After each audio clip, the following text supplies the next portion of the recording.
తెలంగాణ కాంగ్రెస్ వ్యవహారాల ఇన్ఛార్జ్గా ఉన్న మీనాక్షి నటరాజన్ స్థానంలో మార్పు జరిగే అవకాశం ఉందా అనే చర్చ ఇప్పుడు పార్టీ వర్గాల్లో జోరుగా నడుస్తోంది. గాంధీ కుటుంబానికి అత్యంత సన్నిహితురాలిగా పేరున్న ఆమె రాష్ట్ర ఇన్ఛార్జ్గా బాధ్యతలు చేపట్టినప్పుడు పెద్ద అంచనాలే ఉన్నాయి. ఆ బలంతో తెలంగాణలో పార్టీని పూర్తిగా గాడిలో పెట్టగలరని భావించారు. కానీ పరిస్థితి అనుకున్నట్లు సాగలేదన్న మాటలు ఇప్పుడు వినిపిస్తున్నాయి.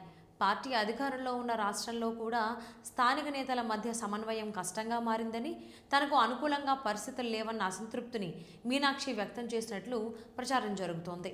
తాను అభ్యంతరం చెప్పిన కొంతమంది నాయకులకు తప్పనిసరిగా పదవులు ఇవ్వాలంటూ ఒత్తిళ్లు రావడం ఆమెను ఇబ్బందికి గురిచేసిందన్న వాదనలు వినిపిస్తున్నాయి.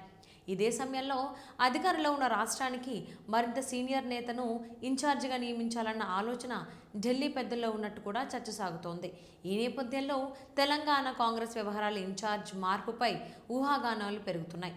దేశవ్యాప్తంగా పార్టీ ప్రక్షాళనలో భాగంగా కీలక మార్పులు చేయాలని ఏఐసిసి భావిస్తున్నందున మీనాక్షి నటరాజన్కు కూడా కొత్త బాధ్యతలు అప్పగించి తెలంగాణకు మాజీ ముఖ్యమంత్రి స్థాయి నేతను పంపే ఆలోచనలో అధిష్టానం ఉందన్న సమాచారం వినిపిస్తోంది. రాష్ట్రంలోని సంక్లిష్ట రాజకీయ పరిస్థితులను సమర్థంగా హ్యాండిల్ చేయడానికి సీనియర్ నాయకుడే సరైన ఎంపిక అన్న అభిప్రాయం పార్టీ వర్గాల్లో బలపడుతోంది. అదే సమయంలో మీనాక్షి నటరాజన్ పార్టీకి నిబద్ధంగా పనిచేసే నేతనే అయినా తెలంగాణ నాయకత్వాన్ని సమన్వయపరచడంలో ఆమె ఎదుర్కొంటున్న సమస్యలే ఈ మార్పు చర్చలకు కారణమని అంటున్నారు. కొన్ని పదవుల భర్తీ ఆలస్యం కావడానికి రాష్ట్ర నాయకత్వంతో ఏర్పడిన అభిప్రాయ భేదాలే కారణమన్న ప్రచారం ఉంది.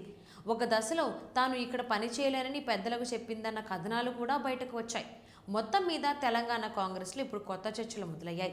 ఇన్ఛార్జ్ మారుతారా లేదా అన్నది ఒక ప్రశ్న అయితే, మార్పు వెనుక ఉన్న అసలు కారణాలు ఏంటన్నది మరో పెద్ద ప్రశ్నగా మారింది. ఈ అంశంపై అధిష్టానం తుది నిర్ణయం ఏం తీసుకుంటుందో వేచి చూడాల్సిందే.